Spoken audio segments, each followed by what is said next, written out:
My name is Haruki Nakamura. I was 18 when I died in Tokyo. I was reincarnated in another galaxy where I became the son of an exarch. I am now Guillaume Afetian, and this is my story. Despite the risks, I continued my investigations into the history of the Kingdom of Tregone. The archives, dusty and meticulously organized, revealed details that no one had ever taken the time to examine. Names and dates aligned with almost mechanical precision, but a strange pattern eventually caught my attention.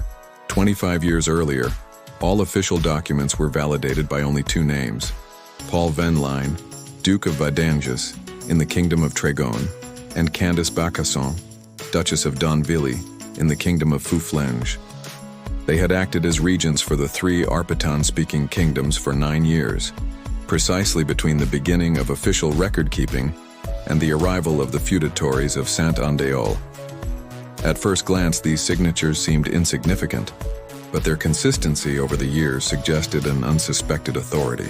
A more troubling observation soon emerged. All of our contemporary feudatories are red-haired with green eyes, except for these two regents who are blonde with blue eyes. By public knowledge, blondes with blue eyes belong to a generation predating Saint-Andéol 2022. These two regents thus appeared to come from a past the archives were not meant to reveal. How could figures from a bygone era impose their name and authority on a kingdom that barely existed at the time? I immersed myself in each record, searching for correspondences, inconsistencies, or marginal notes. In Vidange's accounts, I found mentions of diplomatic missions never recorded elsewhere, pacts with forgotten lords, troop withdrawals that seemed trivial, but had in fact shaped the territorial balance of the kingdom.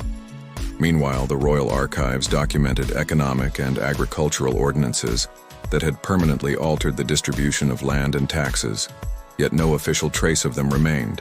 These discoveries revealed a kingdom shaped in the shadows, where power resided not only in palaces or armies, but in documents, seals, and signatures.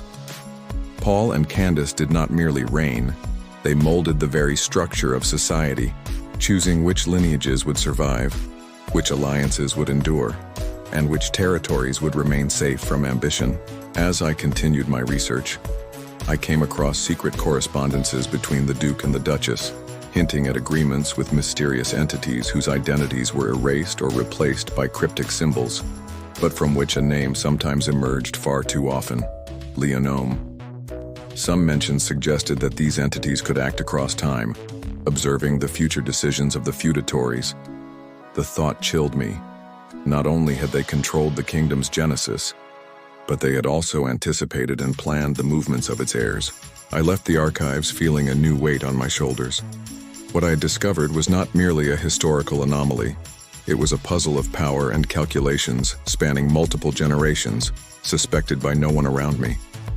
And I, a simple reincarnated young man, was now bound to this invisible network. In a kingdom born of exile and cunning, battles are won not only with weapons but in the shadows of archives and behind forgotten seals. Erased lineages, pacts sealed through time, and a young man who should never have discovered them. The Shadow of the Princes, Chronicles of the Red Kings, Tome 1, available now on Amazon and as a Kindle ebook. And if you want to continue discovering the secrets that no one was supposed to know, remember to subscribe, like, comment, and share, because true power is not wielded on the battlefield.